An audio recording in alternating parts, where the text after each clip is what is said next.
ఏపీని అప్పుల్లో టాప్ ర్యాంకులో నిలబెట్టిన రాష్ట్ర ప్రభుత్వం అనేది పెట్టారు. ఇదేంటంటే అప్పుల్లో రాష్ట్రం టాప్. జస్ట్ ఒక్కసారి ఫోకస్ చేయండి. అప్పుల్లో రాష్ట్రం టాప్.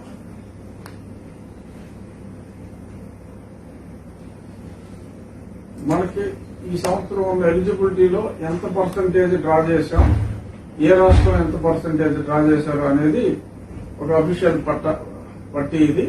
అదొకసారి కాగ్ రూపొందించి వెలువరించిన లెక్కల ప్రకారం అప్పులు ఏడాదికి ప్రతిపాదించిన అప్పు 4 నెలల్లో అప్పు వినియోగం ఆంధ్రప్రదేశ్ కి కేటాయించింది 37,000 కోట్లు. అందులో మనం 36,171 కోటి 4 నెలల్లోనే వాడేశాం. సంవత్సరం మొత్తం మీద మన కేటాయించిన దాంట్లో ఎంత వాడేవరా అంటే 97.68% వాడేవండి. అంటే సంవత్సరానికి మనకి ఎలిజిబిలిటీ ఉన్న దాంట్లో 4 నెలల్లో ఆల్మోస్ట్ అంతా. ఇదేంటి, ఇది అఫీషియల్ లెక్క. కార్పొరేషన్ లో ఆ ఎత్తింది ఆ కొట్టింది అంతా కలిపితే ఒక 200% ఎక్స్ట్రా అయిపోతుంది. కార్పొరేషన్ పక్కన పెడితేనే 97.68% మనం ఎత్తాం. కేరళ వాళ్ళకి అన్ని కష్టాలే అయినప్పటికీ కూడా వాళ్ళు 73%. మన పక్కన ఉన్న తెలంగాణ 4 నెలల్లో 32.8%. అంటే 33% అంటే ఆల్మోస్ట్ వాళ్ళు విత్ ఇన్ ది లిమిటే వాడుకుంటున్నారు. ఇక మహారాష్ట్ర అయితే కేవలం 7. ఇది ఎంత దారుణం అంటే కేంద్ర ప్రభుత్వం నుంచి మనకి ప్రతి సంవత్సరం కేంద్ర ప్రాయోజిత కార్యక్రమాలు, ఇప్పుడు ఈ పోషణ అభియాన్ గాని, అంటే దానికి కూడా మనం స్టిక్కర్ వేసి జగనన్న గోరు ముద్ద అని పెట్టుకున్నాం ముద్దుగా. బట్ అది పిఎం పోషణ్ అని క్లియర్ గా కూడా ఒక టైటిల్ కూడా, మరి ఆ స్కీమ్ ను ఇంకొక 5 సంవత్సరాలు పెంచుతూ మరి ఆ పేరు కూడా వాళ్ళు చెప్పారు. మరి పిఎం జగనన్న గోరు ముద్ద అంటారా, లేకపోతే అక్షరాలు కనపడకుండా పిఎం పెట్టి జగనన్న అని పెద్దది పెట్టి పెడతారా? సరే, ఏదైనా పెట్టినామండి. దాన్ని మన మార్జిన్ మనీ 40% కట్టాలి. 60% గవర్నమెంట్ ఆఫ్ ఇండియా ఫండింగ్. అలా వేరియస్ స్కీమ్స్ ఉన్నాయి. ఆ స్కీమ్స్ అన్నింటికి మన మార్జిన్ మనీ కోసం కొంచెం టైం తీసుకుని ఎక్స్ప్లెయిన్ చేస్తారు. ఎందుకంటే ప్రతి పౌరుడికి అర్థం కావాల్సిన మ్యాటర్ ఇది. మనం కొన్నిటికి 25% పే చేయాలి, కొన్నిటికి 40% పే చేయాలి, కొన్నిటికి 30%.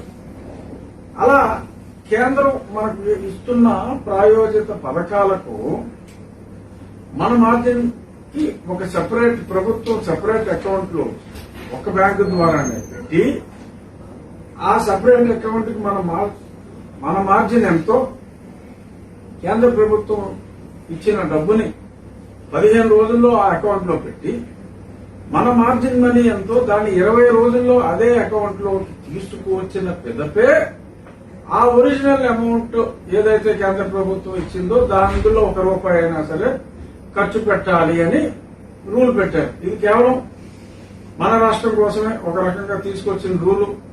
ఎందుకంటే కేంద్ర ప్రభుత్వం ఇచ్చినంత వరకు ఖర్చు పెట్టడం అదొక రకం. అది కూడా మన సొంత జగనన్న రాజన్న పథకాలకి ఇచ్చుకుంటూ ఆ హెడ్లో చూపెడుతున్నారు అనేది వారి అభియోగం. నిజమే కావచ్చు కూడా. ఇప్పుడు జరిగింది ఏంటంటే ముందే మీ మార్జిన్ మనీ తీసుకురావాలి అని ఎప్పుడైతే వాళ్ళు చెప్పారో మనదే డబ్బులు లేవు. ఆల్రెడీ చూసాం కదా ఇందాక 97.8% ఆల్రెడీ హాంఫర్ట్. సో మన దగ్గర డబ్బులు లేవు కాబట్టి నోడల్ ఏజెన్సీ ఈ మధ్యన ఎస్బీఐ ఎడాపెడా రూల్ అండ్ రైమ్ లేకుండా కొన్ని కారణాల చేత ఎక్కడ వస్తాయి బయటకు వస్తాయి ఎందుకు ఇచ్చారు అని.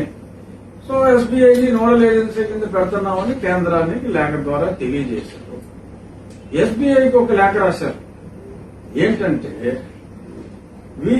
కేవీవి సత్యనారాయణ గారు రైల్వే ఆఫీసర్ గారు, we refer to your letter number so and so dated so and so requesting opening of SNA accounts and special nodal accounts under 5 corporations Your request has been examined and appropriate authority has advised as under. The request for overdraft facility cannot be exceeded. 2. As the same does not comply with bank's policy guidelines and regulatory directions for lending to state-owned corporations in this regard. Regarding opening of accounts, you may please approach any of the state government treasury linked branches under Amravati local head office located in Vijayawada, Guntur cities as per your convenience. So, అంటే ప్రభుత్వానికి అకౌంట్లు కావాలంటే అక్కడ open చేసుకోండి, మేము OD ఇవ్వలేము అని చెప్పారు. ఈ ఓడీ ఇవ్వడానికి వీళ్ళు చెప్పింది ఏంటంటే కేంద్ర ప్రభుత్వం ఈజీగా అర్థమయ్యే భాషలో మాట్లాడుకున్నాం. ఎందుకంటే చాలా స్పష్టంగా ఎక్స్ప్లెయిన్ చేయవలసిన అంశం ఇది. సినిమా అంశం, టికెట్ల అంశం చివరిలో మాట్లాడుకుందాం. బట్ ఇది చాలా ముఖ్యమైన అంశం. ఇలాంటి ముఖ్యమైన అంశాలన్నీ వదిలేసి చెత్త అంశాలు మాట్లాడుతున్నారని పెద్దలు తులసిరెడ్డి గారు నిన్న ఒక ఛానల్లో చెప్పడం చూశా. చాలా అద్భుతంగా చెప్పారు తులసిరెడ్డి గారు. ఆయన స్ఫూర్తితో చెప్తున్నారు. ఇప్పుడు ఒక అకౌంట్ లో కేంద్రం అమౌంట్ వచ్చిన తర్వాత మనం ఏదైతే మార్జిన్ ఇవ్వాలో ఆ మార్జిన్ ని వీళ్ళని అడిగితే వీళ్ళు కాదన్నారు. ఇప్పుడు వీళ్ళు చెప్పింది ఏంటంటే ఎంత అయితే మీరు మా మార్జిన్ మనీగా ఇస్తారో అంత అమౌంట్ మేము అదే అకౌంట్ లో ఉంచుతాం, అదే కార్పొరేషన్ అకౌంట్ లో ఉంచుతాం, దాన్నే మీరు సెక్యూరిటీగా భావించండి అని చెప్పడం జరిగింది. ఇంతకంటే దగ, ఇంతకంటే కుట్ర, ఇంతకంటే మోసం ఇంకొకటి ఉండదు.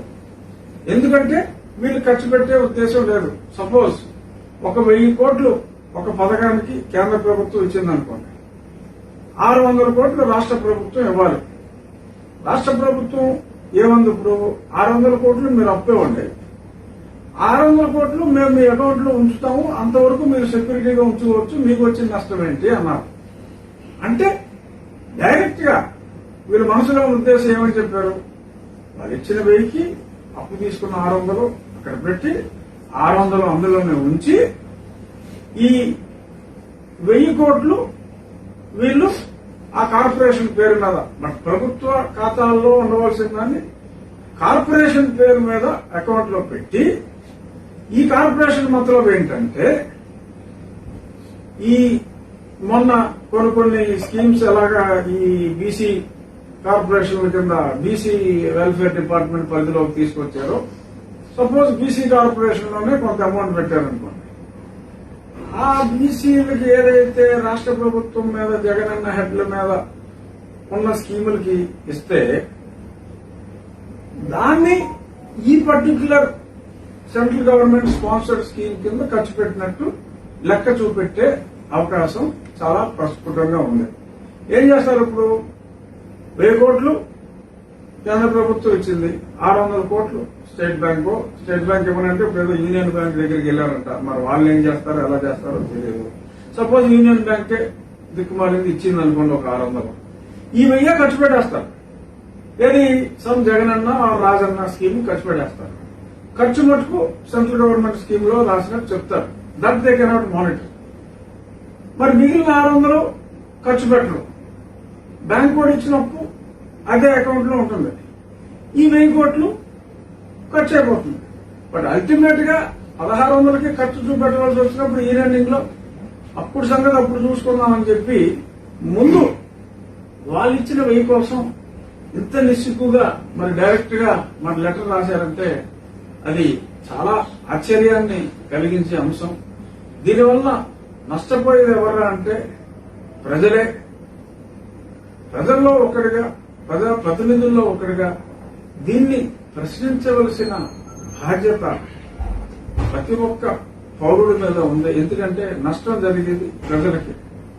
సో కాబట్టి ఆ స్కీమ్ కింద వచ్చిన డబ్బుని ఆ స్కీమ్కే వాడాలి తప్ప వేరేగా వాడటం ఉన్నది మన పేర్ల మీద ఉన్న స్కీములకు వాడి ఇంకో రకంగా చేయటం అన్నది కరెక్ట్ కాదు. అదే కాక కార్పొరేషన్ పేర్ల మీద అకౌంట్లు ఓపెన్ చేస్తే ఆ కార్పొరేషన్ పేరు మీద కేంద్ర ప్రభుత్వ విధి విధానాలకి కార్పొరేషన్ అకౌంట్లకి కూడా అసలు ఇవ్వటానికే వీల్లేదు.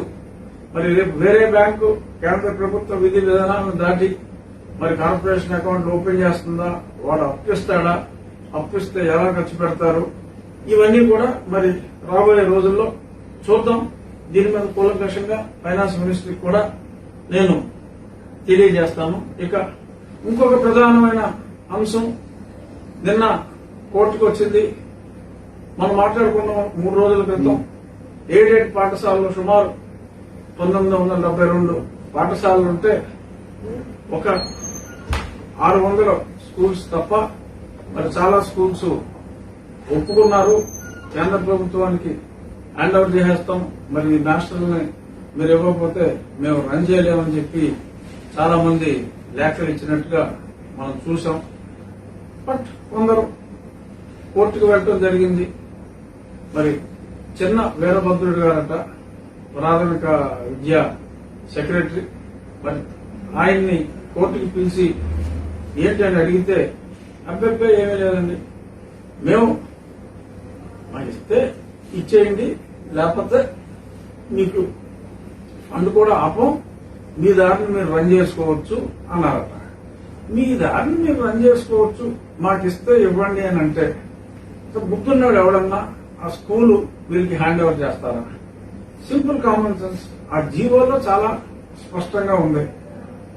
మీరు మాకు హ్యాండ్ ఓవర్ చేయకపోతే తక్షణం ఈ పాఠశాల టీచర్లందరినీ తీసేసుకుని మేము మీకు రద్దు చేస్తామని స్పష్టంగా చెప్పారు. మాంటిసోరీ స్కూలు ఏమని చెప్పిందో కూడా మనం చాలా స్పష్టంగా చూసాం. మా నేషనల్ అందరినీ ఎత్తుపోయారు. సో అని చేత మేము మూసేస్తున్నామని 57 సంవత్సరాల మరి విద్యా సంస్థ మరి ఆ రకంగా మూసివేయడం జరిగింది. అలాగే ఇంకొక లెటర్ కూడా Shri Shanti aided upper primary school కడపలో వాళ్ళు కూడా చెప్పారు. We also state that the management went to the court even though the Honorable Court has given stay as all our teaching staff are requested to be relieved as per GOMS number 50 dated 17/8/2021. We the management also in respecting government orders are willing to surrender them to you. ఇంత స్పష్టంగా court stay ఇచ్చినప్పటికీ కూడా మీరు టీచర్ని తీసేసుకుంటున్నాం అని చెప్పి మాకు letter ఇచ్చారు.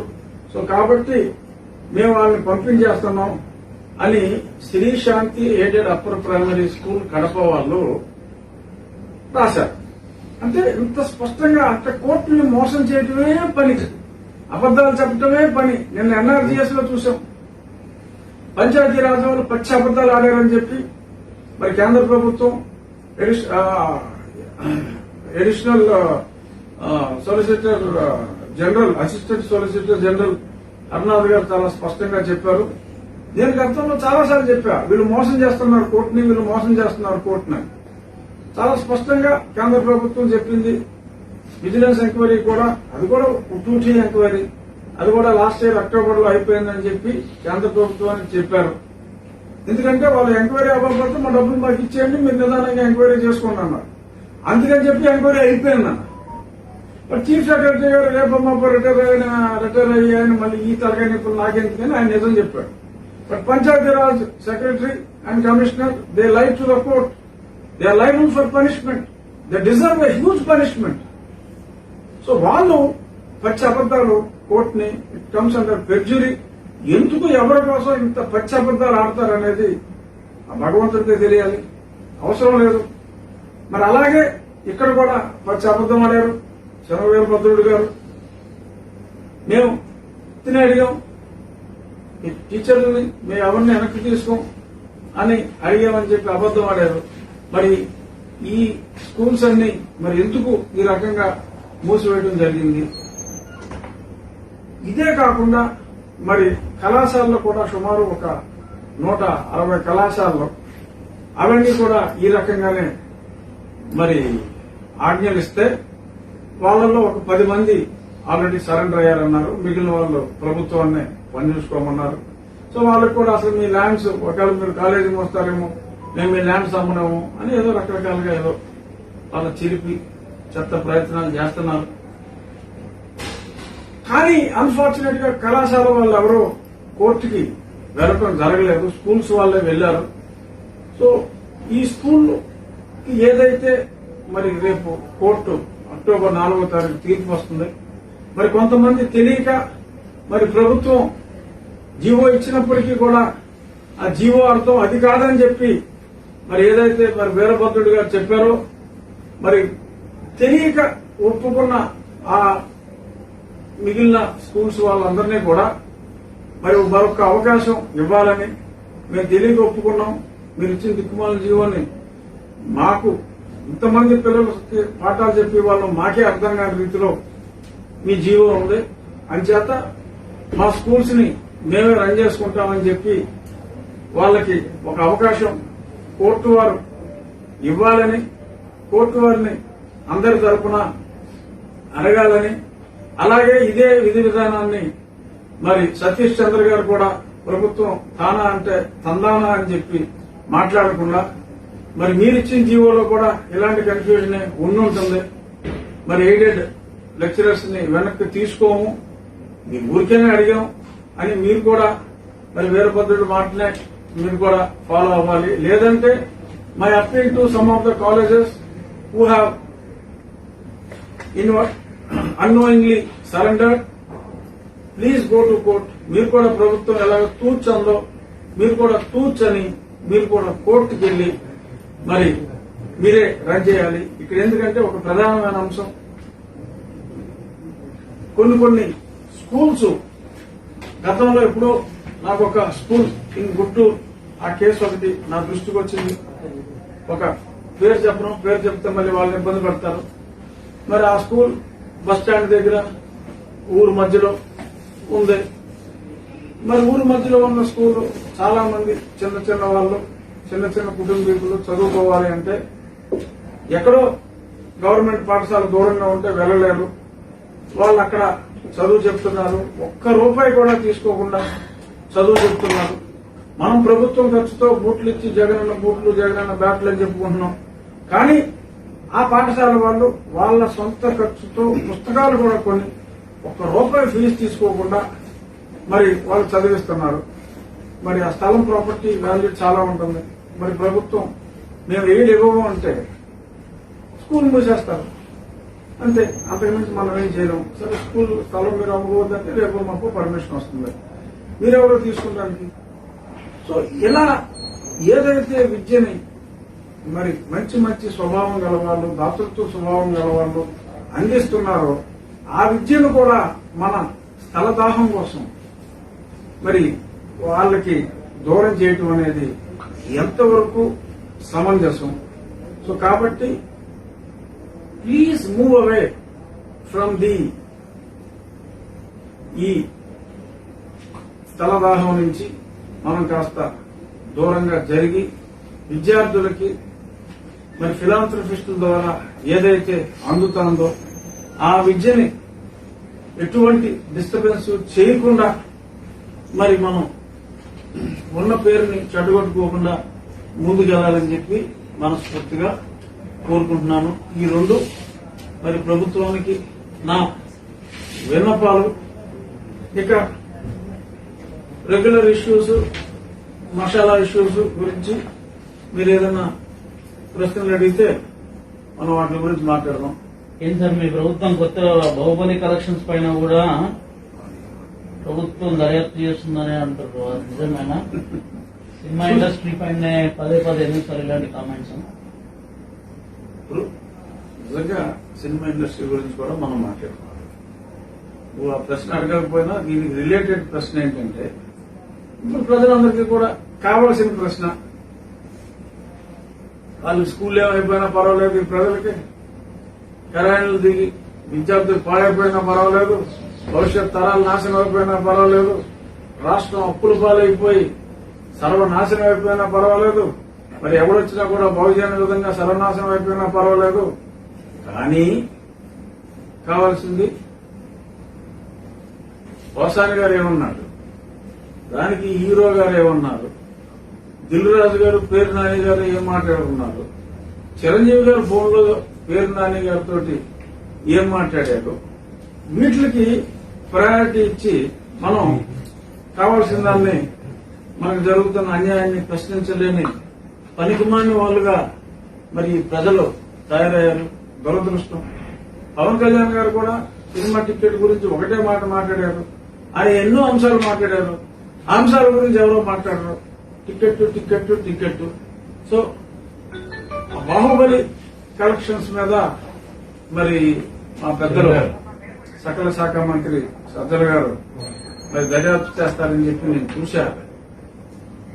నాకు అర్థం కాని విషయం ఏంటంటే ఇటువంటి విషయాలు మనం మాట్లాడేటప్పుడు మరి ప్రజలు కూడా మన గురించి రకరకాలుగా కామెంట్లు చేసే అవకాశం ఉంటుంది. ముందు మన మీద 10 సంవత్సరాల నుంచి 11 సంవత్సరాల నుంచి జరుగుతున్న దర్యాప్తుని మరి కోర్టు జైల్లో లేకపోతే ఇంకోటి చేసో మరి తొందరగా వదిలించుకుని ఆ తర్వాత మనం ఈ చిన్న చిన్న పెట్టి ఇష్యూస్ మీద బాహుబలి మార్నింగ్ షో కలెక్షన్ అంతా, మ్యాట్నీ కలెక్షన్ అంతా, పలానా థియేటర్లో కలెక్షన్ అంతా, ఓరసిల్లో కలెక్షన్ అంతా, జగదాంబలో కలెక్షన్ అంతా ఇవన్నీ కాదు మనకు ముఖ్యం. మనకు ప్రయారిటీ ఏరియాస్ ఉన్నాయి.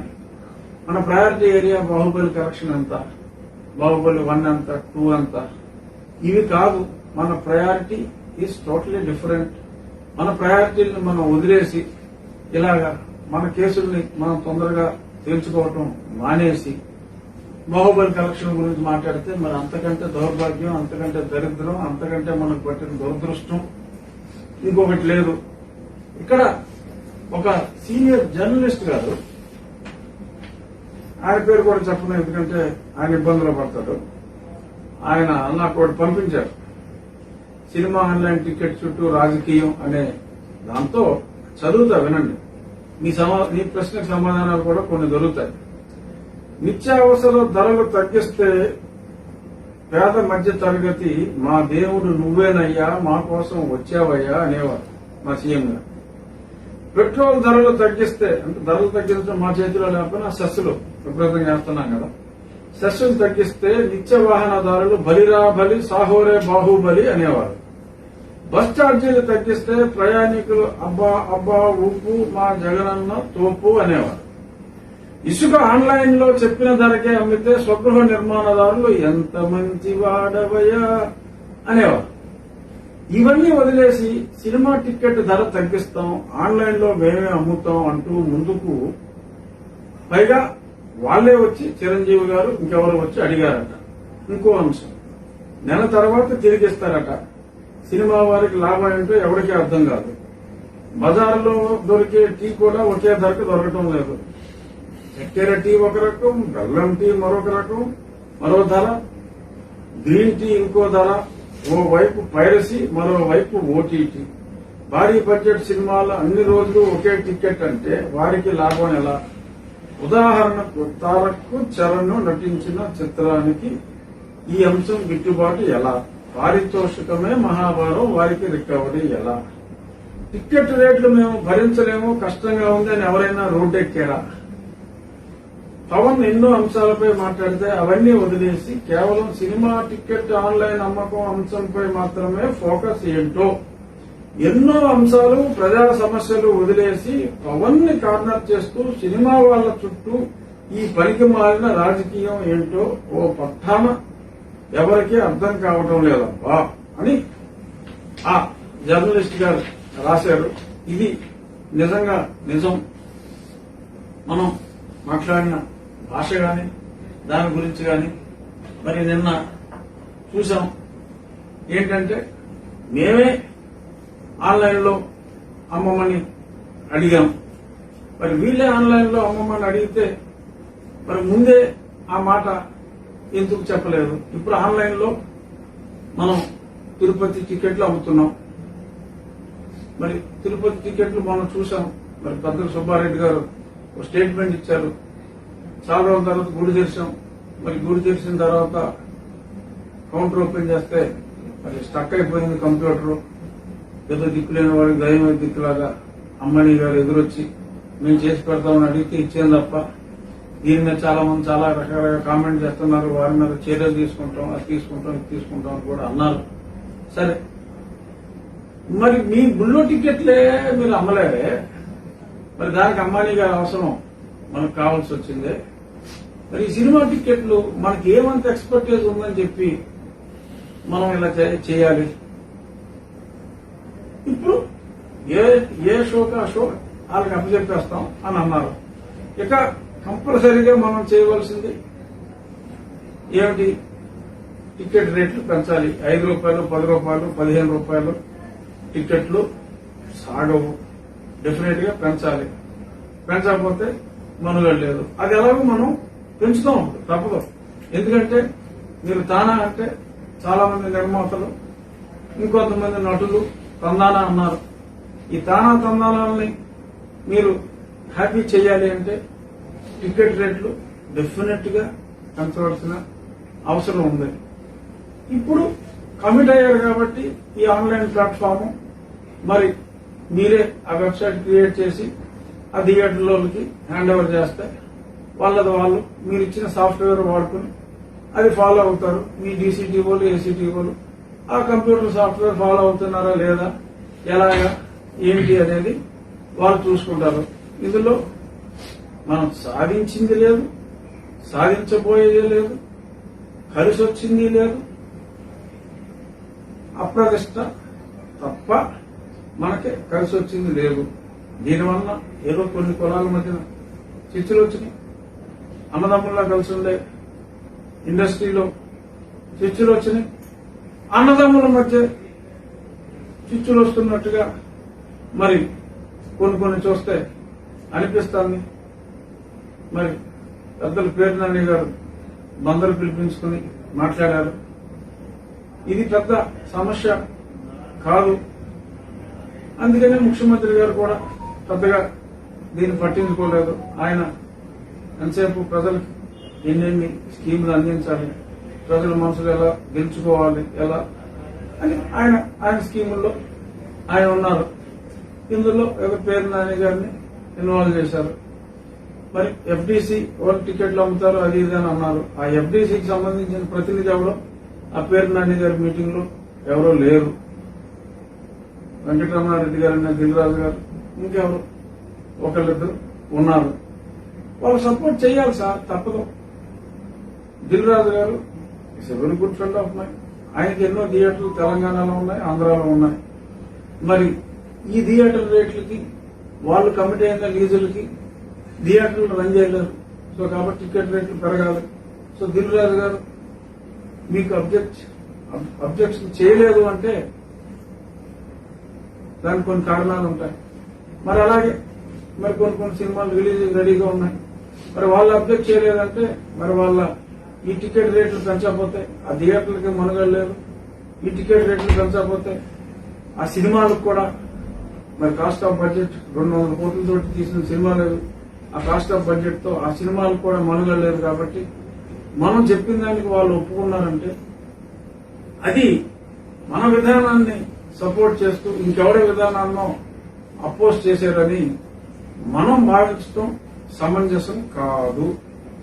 అందరికీ కూడా సినిమా ఇండస్ట్రీ బతకాలి అంటే థియేటర్లో రేట్లు ఈ సి క్లాస్ సెంటర్లోనే ఇప్పుడు మంచి థియేటర్లు ఉన్నాయి. ఆ సి క్లాస్ సెంటర్లో థియేటర్లకి ఈ రేట్లు వర్కౌట్ కావు. ఇది మనం చేస్తాననే అష్యూరెన్స్ ఇచ్చి వాళ్ళ చేత మనకు సపోర్ట్ గా 4 మంచి మాటలు మనం పలికించుకున్నాం. కాబట్టి ఇక్కడి నుంచైనా సరే ఈ ఇండస్ట్రీ గొడవకి ఏదో ఒక ఫైనల్ మీటింగ్ వేసి ఈ ఇండస్ట్రీ గొడవకి ఫుల్ స్టాప్ పెట్టి గతంలో ఏ రేట్లు అయితే ఉన్నాయో అదే రేట్లు ఇచ్చి ఈ ఆన్లైన్ విధానాన్ని సరే మనం కమిట్ అయ్యాం కాబట్టి 4 కోట్లు 6 కోట్లు ఏదో సాఫ్ట్వేర్ మీద ఖర్చు పెట్టి, లేదంటే ఈ సాఫ్ట్వేర్ కూడా ఆ మనీని అడిగితే ఫ్రీగా చేసి పెడతారు. కాబట్టి అది చేసి ఇది వదిలించుకోవాలని చెప్పి కోరుకుంటున్నాను. సార్, ఏళ్ల తరబడి తిరుమల కొండపై భజనలు కొనసాగుతున్నాయి. కానీ ఇప్పుడు పాలకవర్గం భజన ఆపరేషన్ వార్తలు వస్తున్నాయి. అక్కడ వాళ్ళు భజనకు సంబంధించిన వాళ్ళంతా కూడా ఆందోళన చేస్తారు. కలెక్టర్ కి ఫిర్యాదు కూడా చేస్తామని అంటారు. ఎట్లా చూడాలి దీన్ని? ఎందుకు టీడీపీ పైన మీ ప్రభుత్వాన్ని కక్ష? భక్తుల మీద కక్ష, భగవంతుడిని ప్రార్థిస్తున్న భక్తుల మీద కక్షగా అనిపిస్తుంది. మరి దేవుడి గుళ్ళో తిరుపతిలో భజన్ని మరి బ్యాన్ చేయడం అంటే అది అత్యంత దురదృష్టం. మరి అది నిజం కాకూడదని చెప్పి నేను కోరుకుంటున్నాను. ఇదే కాదు, గతంలో కూడా దేవాలయ పరిసర ప్రాంతాల్లో గోవింద గోవింద అంటే కూడా మరి అక్కడ సెక్యూరిటీ అతను మరి గోవింద గోవింద ఇక్కడ గోవింద కొడటానికి వీల్లేదు అని చెప్పి ఆపారని చెప్పి కూడా చూశాం. మరి ఇది నిజమైతే గనక మరి ఏ పాలక వర్గం అయితే ఈ నిర్ణయం తీసుకుందో ఆ పాలక వర్గాన్ని తక్షణం అరక్షణం ఆలస్యం చేయకుండా బర్తరఫ్ చేయవలసిన అవసరం ఉంది. గుళ్ళో భజన చేయకూడదంటే మరి ఏం చేస్తారు? గుడికి వచ్చి భజన చేయకుండా గుళ్ళో భజన చేయరా? ఇది చాలా దురదృష్టం. మరి ఈ రోజు కూడా నా స్నేహితులు కొంతమంది తిరుపతికి వెళ్ళడం జరిగింది. మరి గతంలో అన్ని కాటేజెస్ లో కూడా వెంకటేశ్వర స్వామివారి ఫోటో ఉండటం మ్యాండేటరీ. మరి కొన్నిట్లో ఉన్నాయి, మరి కొన్నిట్లో లేవని చెప్పారు. మరి ఏదన్నా ఇంకా మంచి చిత్రాలు ఏమన్నా పెట్టడం కోసం ఇవి తీసేశారా, మరి ఎందుకు లేవనేది అదొక మరి వెరిఫై చేయాలని చెప్పి పాలక మండలి చైర్మన్ సుబ్బారెడ్డి గారికి, మరి ఈవో జవహర్ రెడ్డి గారికి, అడిషనల్ ఈవో ధర్మారెడ్డి గారికి, ఎందుకంటే పాలకవర్గ సభ్యులు 4 రోజులకు ఒకరు 5 రోజులకు ఒకరు వచ్చి అక్కడ ప్రమాణ స్వీకారం చేస్తున్నారు. ఎంతమంది చేశారో తెలియదు కాబట్టి ప్రస్తుతం వీళ్ళు ముగ్గురు కాటేజీలన్నీ ఒకసారి చూసి ఎక్కడెక్కడ స్వామివారి చిత్రపటాలు లేవో ఆ కాటేజీలో మరి స్వామివారి చిత్రపటాలు మరి ఆలస్యం చేయకుండా బిగించాలని, అలాగే మరి కరోనా తగ్గుముఖం పట్టింది కానీ తిరుపతి ఎడారిలో ఉందని చెప్పి కూడా వెళ్లిన భక్తులందరూ కూడా వాపోతున్నారు. మరి 2 రెస్టారెంట్లు ఉన్నాయట. అవి కూడా ఆ కౌన్సిలర్ అంటే ఎవరు, ఆ వార్డు కార్పొరేటర్ ఎవరు కొండమీద పెంచలే గారంట, మరి వారి రెస్టారెంట్లట. మంచినీళ్లు ఈ ప్లాస్టిక్ బ్యాన్ వచ్చింది కాబట్టి మరి కొండ మీద అది మంచిదే ప్లాస్టిక్ బ్యాన్ చేయటం, కానీ గ్లాస్ బాటిల్స్ లో 60 రూపాయలకి 1 లీటర్ వాటర్ అమ్ముతున్నారట. పోనీ సీసా వెనక్కిస్తే ఎవడిస్తాడు? సీసా తీసుకుపోతారు. సీసా వెనక్కిస్తే 30 రూపాయలు వెనక్కిస్తారట. అంటే లీటర్ వాటర్, బ్రాండెడ్ వాటర్ కాదు, పెంచలే గారి వాటర్ 30 రూపాయలకి మరి అమ్ముతున్నారు. మరి లీటర్ వాటర్ 30 రూపాయలకి వెంకటేశ్వర గుళ్ళో నువ్వు అమ్ముతావా? అక్కడ టిఫిన్ చేస్తే ఒక చిన్న ఫ్యామిలీ మా వాళ్ళు వెళ్తే టిఫిన్ షడ్రశోపేతమైన భోజనం కూడా కాదు, టిఫిన్ చేస్తే 600 రూపాయలు బిల్ అయిందంట. మరి తిరుపతిలో మరి ఈ రకంగా మరి లీటర్ వాటర్ నువ్వు 30 రూపాయలకు అమ్ము. టిఫిన్లు ఒక 4 ఏళ్ళ కుటుంబం 600 రూపాయలకి టిఫిన్ అయితే నీకు 300 కోట్లకి సినిమా తీసి 10 రూపాయలకి 15 రూపాయలకి చూపెట్టాలా? తిరుపతిలో కనీసం న్యాయమైన ధరకే కొన్ని పెంచలే గారి దగ్గర కొనుక్కోవాలి. మరి ఆ వాటర్ బాటిల్స్ ఏదో మీరే టీటీడీ వల్లే సప్లై చేయొచ్చు కదా. ఎందుకు జరుగుతుంది ఈ దోపిడీ? ఎందుకు జరుగుతుంది? చూస్తూ ఎందుకు ఊరుకుంటున్నారు? పైగా ఎమ్మెల్యేదో ఇంకోటిదో లెటర్ లేకపోతే కనీసం కారు ఆ నడిచి భక్తులు పైకి కూడా వెళ్ళనట్లేదు. ఆన్లైన్ లా పనిచేయదు. మరి 8,000 ఇచ్చారంటున్నారు. ఆ కొండ మీద ఎవరో మనిషి కనపడతలేదు. ఓన్లీ రికమెండేషన్ ఉంటేనే స్వామి దర్శనం. సో దీనివల్ల కామన్ భక్తులు అందరూ కూడా మరి భగవంతుడి దర్శనానికి దూరం అయిపోతున్నారు. దీనివల్ల చాలా చాలా మరి ఇది భగవంతుడిని భక్తుడికి ఎందుకని ఇలాగా దూరం చేస్తోంది ఈ పాలక వర్గం. ఇది పాలక వర్గం తప్ప పాలక వర్గాన్ని పరిపాలిస్తున్న ఆ పాలక వర్గాన్ని అదృశ్య పాలక వర్గం తప్ప ఏదేమైనప్పటికీ కూడా. సో మనకి ఒకే కరోనా షాక్ ఉంది.